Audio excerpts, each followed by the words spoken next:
Hello everyone, Barbara here. So today I'm going to answer some of the many questions that I get in the comments. How did I get to this point in my life? Why am I so devoted to Mary? How did all of my writing that I do in music and books, why are they all focused on Mary? Well, the only thing I'm going to just begin with is this. Probably to make it a little bit easier. I believe with all my heart that the moment when God was creating me, and he's adding a little of this and a little of that, and the Blessed Mother came close and put her hand on his arm and said, "Wait a minute, I have something special I want this one to do." And that was it. And so my purpose was defined from the moment God thought to create me, and from the time I was a small child. My life has been devoted to Mary, not always consciously, but obviously as I got older, it became very clear that I was supposed to be doing something different. Not saying that I didn't resist it. I resisted it a lot, and didn't always go through the right path or make the best choices. But ultimately, I am here. I am a daily communicant. I wouldn't change anything. I cannot live without receiving the Eucharist and celebrating Mass and saying my rosary every day, and just about every minute of every day is devoted in service. I'm not on my knees all the time, and I do enjoy my family and my grandchildren, but God is always very present in who I am. So how did all this begin? Well, I'm going to go back from the very first part of the whole Fatima experience, because to me, that's where I can, if you do a timeline, I can say, okay, this is what happened here, and this is where I am right now. So I had been away from church for 13 years, and it was 1997. It was the beginning of 1997. And my son, John, was kind of struggling with college and was really struggling. And if you want to learn more about John, you can go to the About section. He holds a very special place in my life, not just because he's my son, he's now passed, but and how he served the Blessed Mother. So anyway, John was looking for, he liked film, he liked writing.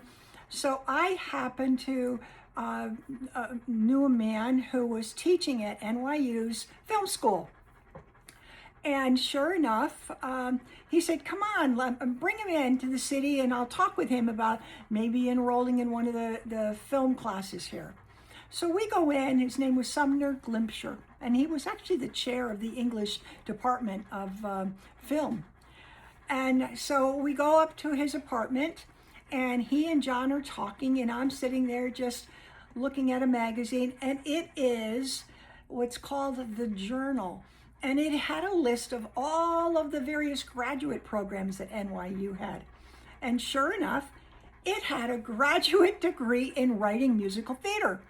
Whoa, that's what I did. I loved music. I played the guitar, I sang, and I wrote musicals. I could not notate musicals. I could sing, but I couldn't really read music. So I thought that was really interesting. And I said, "Sumner, can I take this home?" And he said, sure. Took it home, and I started looking at the requirements. Well, the application alone was about 30 pages. This is for I was like, okay, can I do this? And you had to submit a full musical that you had written.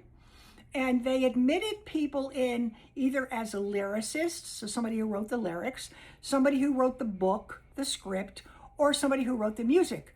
Well, I did all three.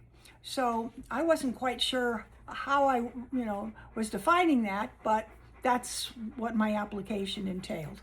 So at the same time, That was in January, and it was the first Sunday of Lent.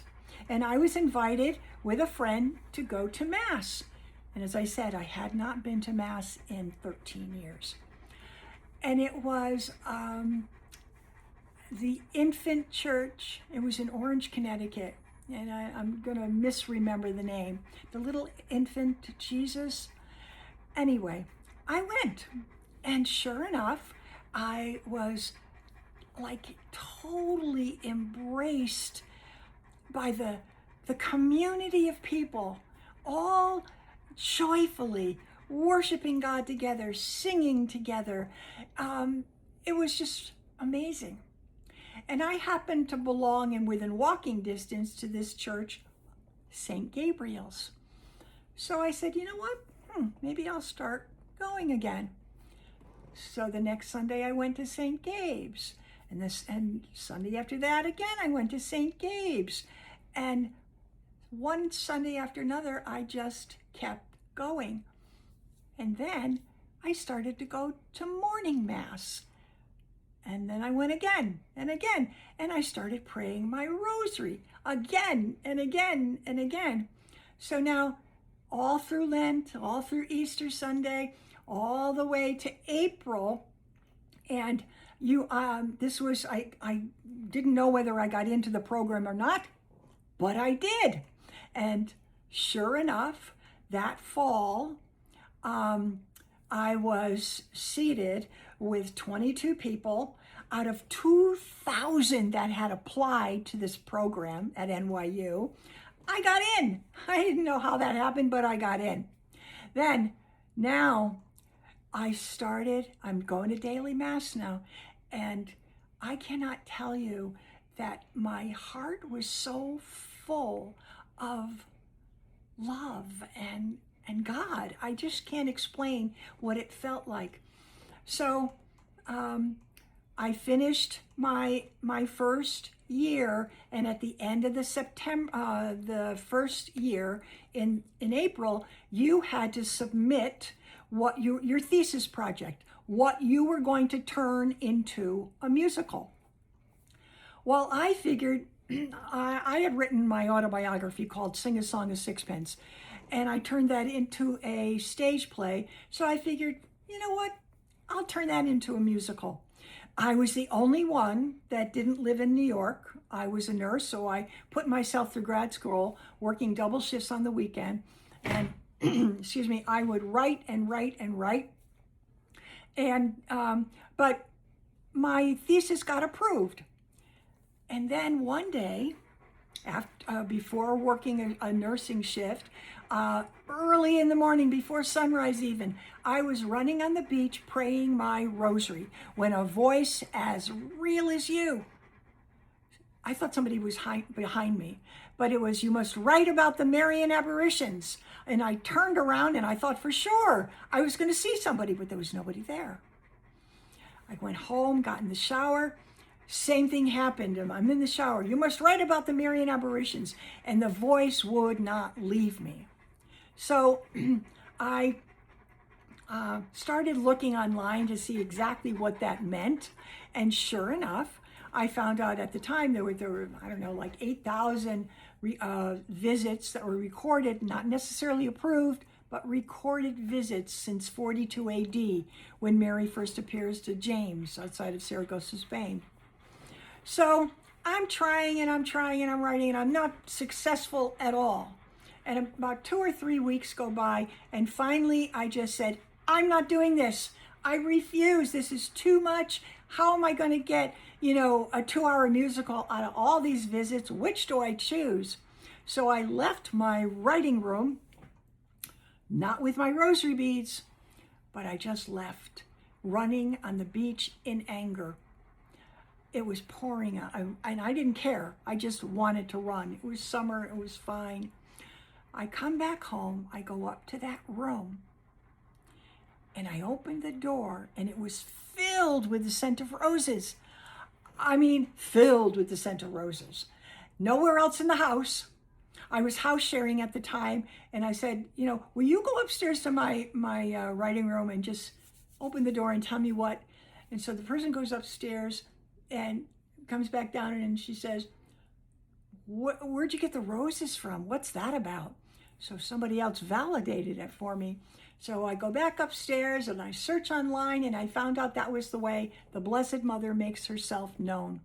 Well, I looked to the heavens and I said yes. And so that's how it began. This is part 1. If you want to hear part 2, stay tuned. Please let me know in the comments what your thoughts are. Have you ever had a divine moment or a spiritual moment that you knew that you were being specifically directed by God? Or some divine being that was saying, you've got to do this? Let me know in the comments. And please stay tuned for part 2. I look forward to sharing it with you. Let me know where you're coming from as well. All right. Take care. God bless. Love you. Have a wonderful day. Barbara.